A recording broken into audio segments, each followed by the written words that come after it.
In November of 1999, 32-year-old Daniel Whitmore left his Portland home saying he'd be back in a few hours. He never returned. 2 days later, his car was found at a quiet rest stop off Highway 26. Keys still in the ignition. His jacket folded neatly on the seat. There were no signs of a struggle, no footprints leading away, just silence. And the cold Oregon fog swallowing everything he left behind. For weeks, detectives combed through forests, rivers, and motels.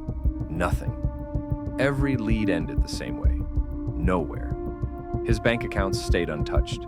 No credit card use, no calls. No one saw Daniel again. A single line of footprints near the tree line was the only clue. They stopped halfway, as if the man simply vanished into thin air. Back home, his wife Laura refused to believe he was gone. She raised their 2 kids alone. Every year, she left flowers by the rest stop sign where his car was found.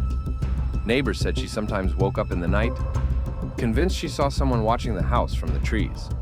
But when she looked again, there was no one. 10 years later, in 2009, Daniel's name resurfaced. His credit card was used at a small gas station in Northern California.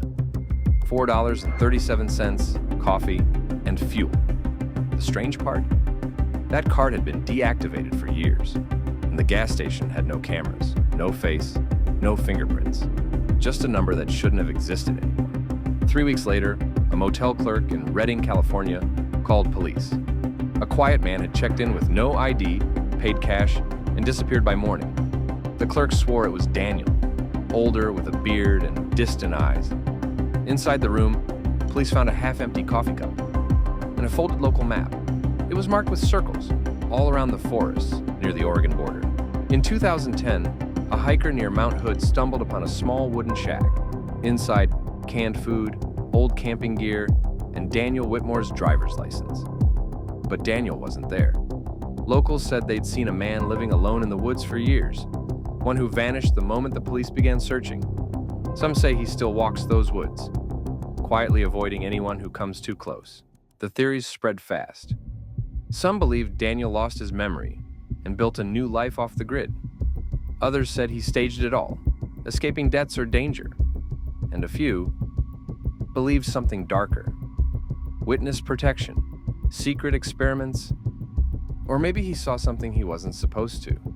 His credit card was proof he'd lived, but everything else about him was already gone. Today, the Whitmore disappearance remains one of Oregon's strangest mysteries.